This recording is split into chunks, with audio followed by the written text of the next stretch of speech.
Good day, Junior Tikkies. I'm Mrs. Primacombe.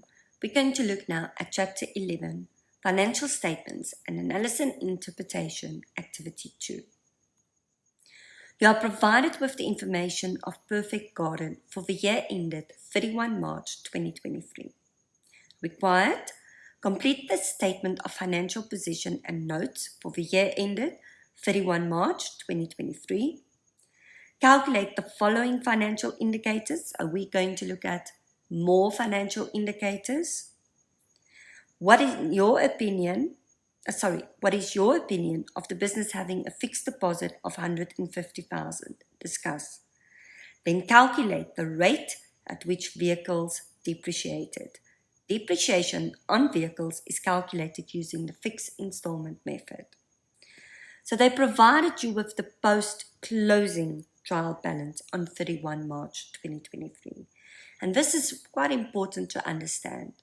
There's a difference between a pre-adjustment and a post-adjustment trial balance and a post-closing trial balance. Remember, a pre-adjustment trial balance is before adjustments was done. Post-adjustments, after adjustments was done. It consists out of the balance sheet account section and the nominal account section.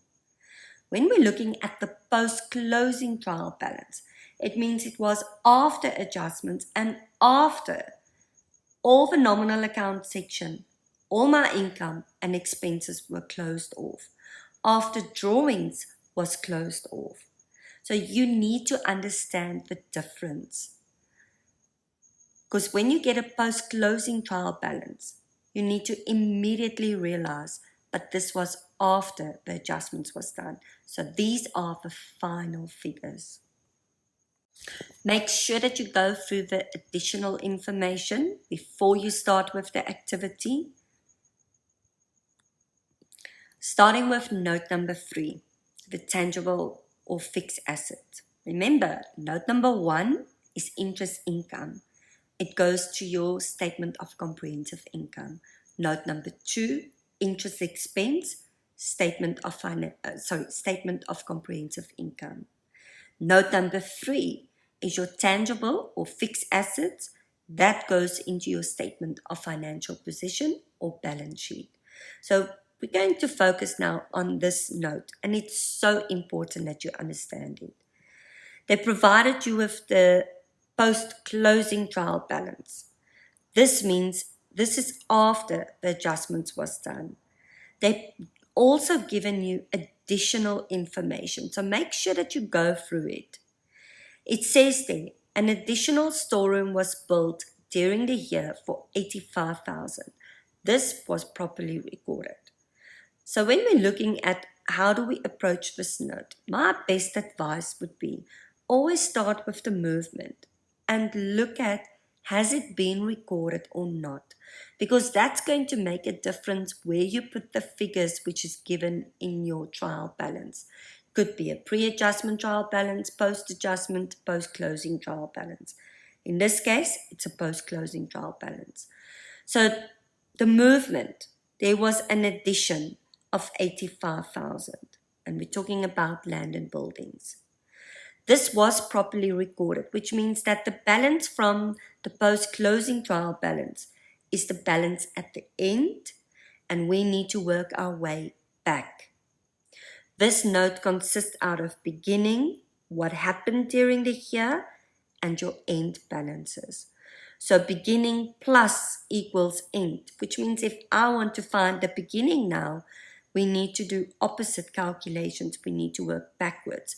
Therefore, we're going to say 680,000 minus 85,000. Do not forget, when we're looking at land and buildings, we do not calculate depreciation on land and buildings. The value of our property, of land and buildings, appreciates. It goes up, which means that when we're looking at this note, accumulated depreciation is nothing. So the cost is equal to the carrying value. Additions, there's nothing else that happened there, so my total movement is 85,000. If you take the carrying value in the beginning plus additions, equals the carrying value at the end, and that is exactly the same as the cost. If we look now at vehicles, depreciation was calculated and recorded. Remember, it's a post-closing trial balance after adjustments was done. If we focus now on vehicles and we start with the movement, and we're going to do equipment at the same time. My depreciation on vehicles, 40,000, must be in brackets. On equipment, 6,075 must be in brackets.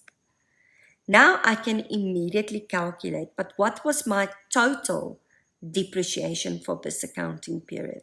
By just adding those two together. What was my total additions?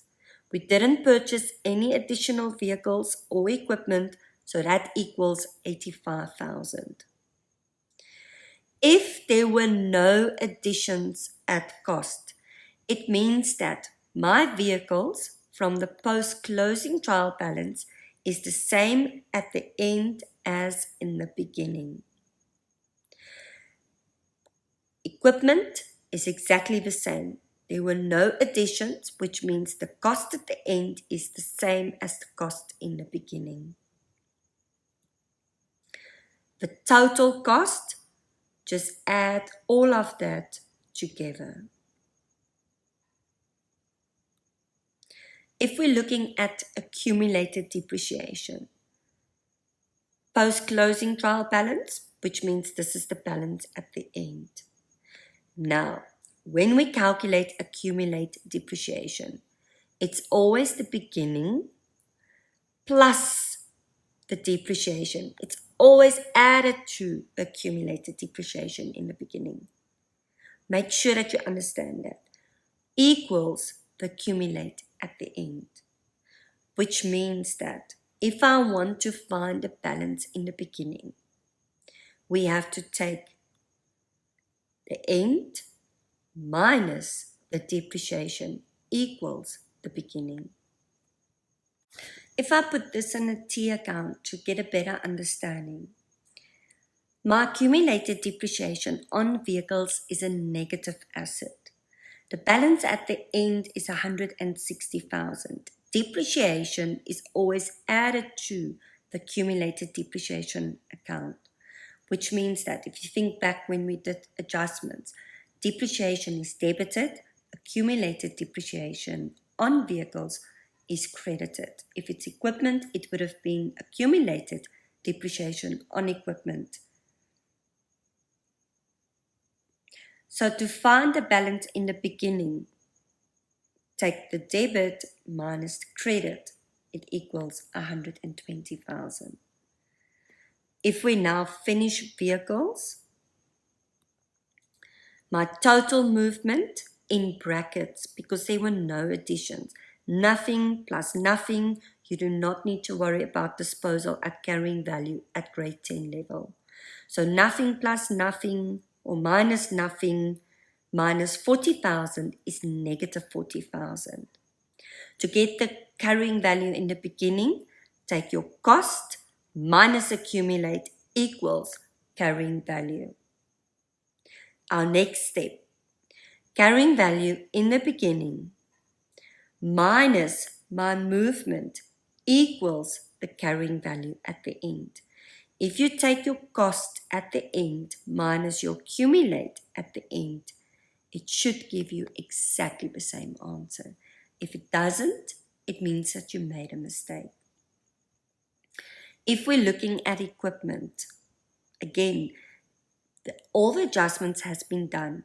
This figures represents after the adjustments was done. So the accumulate is at the end.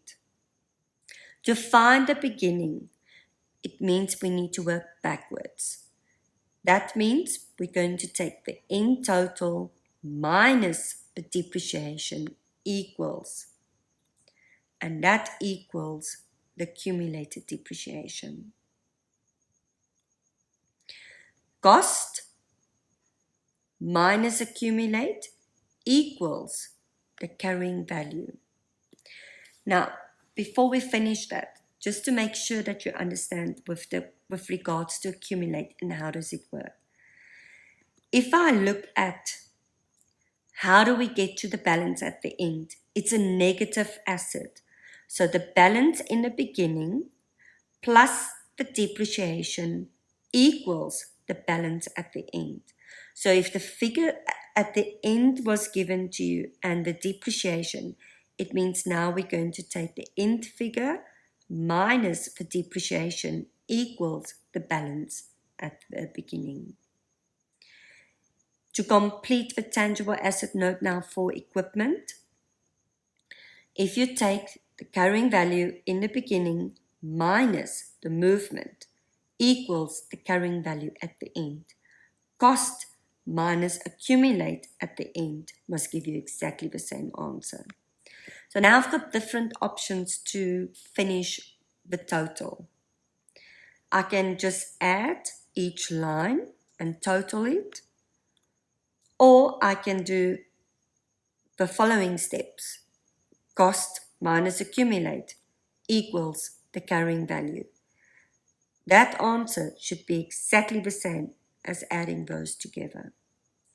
My total movement, 85,000 minus the depreciation. If you take that 85,000 minus, you should get the same answer. Carrying value in the beginning plus your movement, because it's no brackets, equals the carrying value at the end. If you take that line,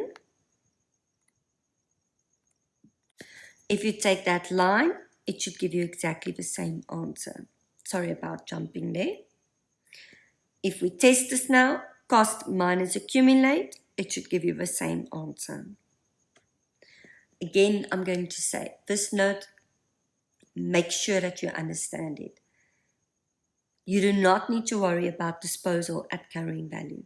That will only be done in grade 11. What goes to the face of the balance sheet is your total carrying value. Note number 4. So in note number 4, and that's why you need to understand your basics. You need to know, but what does inventories consist out of? Because this is actually the easy marks to get, is knowing where it's supposed to go. So inventories will always consist out of your trading stock and consumable stores on hand. The total goes to the statement of financial position, the face, the main part. Note number 5. Now, in note number 5, trade and other receivables, it forms part of your current assets. You would notice that your note would have trade debtors and provision for bad debts. Provision for bad debts is an adjustment which you will only learn in grade 11. You don't need to be concerned about that now in grade 10. You need to understand when we're looking at our trade debtors, there's no provision for bad debts. That is your debtors control balance. That will be equal to your net trade debtors. And now we need to look for what else will form part of your trade and other receivables, your current assets. It will consist out of your prepaid expense, accrued income, and then make sure that you take the net trade debtors plus prepaid plus accrued income. And this is the figure that will appear in your balance sheet, on the face of your balance sheet. Note number 6, your cash and cash equivalents. Your cash and cash equivalents will always consist out of a fixed asset if it matures within the next financial year, not the current one, the next financial year. So always look at your additional information. What does it tell you? It says there, 80% of the fixed deposit will mature in February 2024. The rest will mature only in 2025. So 2024 is within the next 12 months. It means that we need to take it out of our non-current assets and we're going to enter it or show it in our current assets. If I look at the fixed deposit, which amount will mature or pay out in the next accounting period? It says that 80% of the fixed deposit, which is 150,000. That means 150,000 times 80%, 120,000 will go to your cash and cash equivalents. The remaining, the rest of it, 20% of it, will appear as part of your non-current assets. If I add those two together, it still equals 150,000. So all we're indicating is we're showing what will mature within the next 12 months. We take it out of our non-current and we take it to our current. Cash and cash equivalents will always consist also out of my bank if bank has a favorable bank balance. On the debit side, it means it's favorable. If it is a bank overdraft, it will appear on the credit side and then it will go to your current liabilities. Be aware of the bank. Then we've got cash float and petty cash. So my total is the amount that will appear on the face of your balance sheet. Note number 7, the capital. If we look at the additional information, it says the owner's drawings for the year were 141,520. Remember, this is a post-closing trial balance. It means after we've done the closing transfers. And one of our last closing transfers, which you've learned in one of the previous chapters, was that your drawings is closed off to capital. That's why you don't see drawings in the balance sheet account section. The additional information told us now what was the drawings for the year, and it said what was the net profit calculated. This is calculated in the statement of comprehensive income. Make sure that when you get a statement of comprehensive income, that you take your answer that you've calculated in your income statement correctly and transfer it to note number 7. So looking what else have they provided me with? They said the capital balance was 500,000 on the 1st of April 2022. That's the beginning of the counting period. The owner increased his capital by 120,000 on 1 January 2023. This has already been properly recorded. So be careful in how the information is given here. Capital post-closing 795,000. So where do we take all of this? We start with the balance on the 1st of April. They told me it was 500,000. The balance at the end, this is from the post-closing trial balance, so that's the end balance, is 795,000. My contribution, the owner increased his capital with 120,000. So we need to show 120,000 as capital contribution. The drawings for the year, that must be in brackets. Do not chuck away marks by not showing it in brackets. And then they told me what was the net profit for the year. There weren't any withdrawal of capital during the year. There was no information given with regards to that. Do not confuse capital withdrawal with drawings. Capital withdrawings, sorry about that. Withdrawing capital means that you're actually decreasing your capital amount. Drawings is what the owner has taken from the business for personal use. In other words, took trading stock, took money from the business, took stationery, paid his personal telephone account. Anything that the owner has taken from the business is shown as drawings. If you take the balance in the beginning plus the net profit plus the contribution minus the drawings, it will equal the balance of 795,000. The last note, note number 8, trade and other payables. If we look at what is left over, basically, that will appear in your trade and other payables. We've got creditors control, accrued expense, income received in advance. Another word for that is deferred income. Creditors for salaries and wages, SARS pay as you earn, unemployment insurance fund, medical aid fund. All of that is part of your trade and other payables, which is your current liabilities. And now there's another one that I've put in here. Deposit on rent income. In other words, you have a tenant. You have somebody that's renting from you. When that tenant, when they start renting from you, they need to pay a deposit. But that deposit is not your money. That money is owed to them. And that's why we say deposit on rent income forms part of your trade and other payables. The same as if we have to pay as a business for a deposit on water, electricity, deposit on a telephone line, telecom. That money is owed to us, and that will form part of your trade and other receivables. Make sure that you understand this. After we've indicated all of this, we can total it. But I'm not going to total it yet. Now, the same as with your fixed deposit. If the fixed deposit matures in the next 12 months, we take it out of our non-current and we take it to our current liabilities, or current assets, sorry. But loans work exactly the same.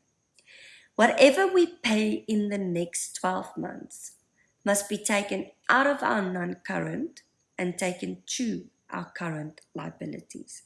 So yet they said to us, the loan is reduced by 3,500 per month over the next 12 months.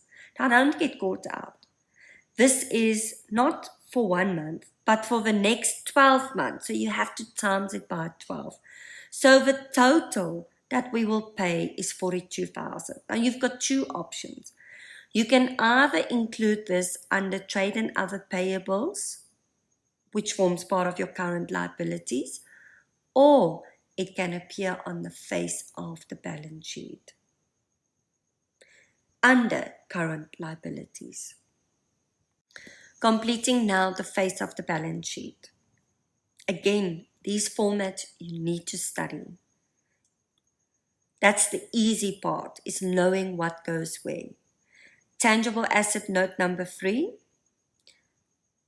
the total carrying value. Then we had note number 4, inventories. Note number 5, the total. Note number 6, the total is 169,500. But now remember, the fixed deposit, 20% will still form part of my non-current. Our investment was fixed deposit at Sunshine Bank. Write the name of the bank. And the difference, the total, the 80%, formed part of your cash and cash equivalents. Note number 7, the total capital, 795,000. This is your owner's equity. And then we had note number 8. So note number 8, loan is at Winter Bank, 300,000. Start with whatever we pay in the next financial year. We've calculated is 42,000. Reminder, I said two options, either in note number 8 or on the face of the balance sheet. It cannot be at both. So 300,000 minus 42,000 equals my total my total loan, which will be equal to my non-current liabilities. Now, the total, excluding the current portion of loan, because I've indicated it here on the face of the balance sheet, that total is taken to trade and other payables. Now we can calculate for current liabilities. To finish this balance sheet now, tangible assets plus fixed deposit equals non-current. Note number 4 plus 5 plus 6 equals my current assets. Non-current assets plus current assets equals my total assets. If you take your owner's equity plus the non-current liabilities plus current liabilities, it should be exactly the same. If those two figures are not the same, it means that it's not balancing. Somewhere you made a mistake. So when it comes now to our financial indicators, remember, the first questions that we ask is the business profitable? We looked at the profitability financial indicators and other questions related to that. Now, what we also want to know, is the business liquid? Can the business pay off its debts without any problems in the short term? So when we're talking about short term, immediately you should know that we're talking about our current assets and current liabilities. We're looking at if we take our trading stock out of the equation, because it might be that we're not able to sell our stock as quickly as we want to. It's not quickly converted into cash. If we take that out of the equation, would we still be able to meet our short-term obligations? When we take inventories also out of the equation, we want to see, do we have too much money tied up in our trading stock? So the two financial indicators that we will look at when we're looking at this is our current ratio and our asset test ratio. Then we look at, but what was my return on my investment? The owner is investing into her own or his own business. So they need to know, but what is their percentage return on their investment? How does that match up to alternative investments, like a fixed deposit? And then, is the business solvent? In other words, can the business pay off its debts? This is always in a ratio, and we look at our total assets divided by our total liabilities. If the total assets exceeds the total liabilities, we are solvent. But if it doesn't, then we're insolvent. And this ratio is always 2:1. The same as with the current ratio, the same as with the assets ratio, it's always 2:1. So when we want to find out those financial indicators and we want to look at what is the current ratio, what is the assets ratio, what is the return on the owner's investment, what is the business solvent, we look at the statement of financial position. In other words, we look at our balance sheet. Because when we look at current ratio, assets ratio, we're looking at current assets, current liabilities. That is on your balance sheet. So to find out the current ratio, take your current assets divided by the current liabilities. Again, this is always 2:1. So my final answer is 1,78 to 1. My asset test ratio now, I've got two options. I can take the current assets, because this is how the information is now given here. I've got the current assets. I can minus the inventories. That divided by the current liabilities equals my asset test ratio. It's always 2:1, so it's 1,44 to 1. So looking at these two, the business is liquid. We would be able to meet our short-term obligations. Another option is taking note number 5 plus 6 and adding them together, divided by the current liabilities. You will get exactly the same answer. Solvency ratio, total assets divided by total liabilities. That means your non-current liabilities plus current liabilities. Again, this must always be to 1. Here we can see that the total assets exceed the total liabilities. That indicates that the business is solvent. For every 1 rand of liabilities, we've got 2 rand and 38 in assets. That's a way in which we can indicate this. Then our return on owner's equity. So when we're looking at return on owner's equity, we always take the net profit divided by the average capital. Average means beginning plus end divided by 2. If they say to you, calculate it on the capital balance at the end, then you do it at the end. Then you use the balance at the end. If they say the balance in the beginning, then you use the balance in the beginning. But otherwise, we always use the average, which means beginning plus end divided by 2. So that means that the return, which is 48.9%, if I round this off, is compared to alternative investments like a fixed deposit. Question 2.3. It's just an added question here to make you think about these type of things. What in your opinion of the business, what is your opinion of the business having a fixed deposit of 150,000 and discuss? So I can only go on based on the information which is given here. If I look at this, we've got 150,000 in a fixed deposit, but my return on my investment is only 8%. And if I compare that to my loan, which is 300,000, and we pay 15% interest on that, it means that the business is earning 8% per annum on the fixed deposit, but the loan is paying 15% interest per annum. So 80% of the fixed deposit will mature in 2024.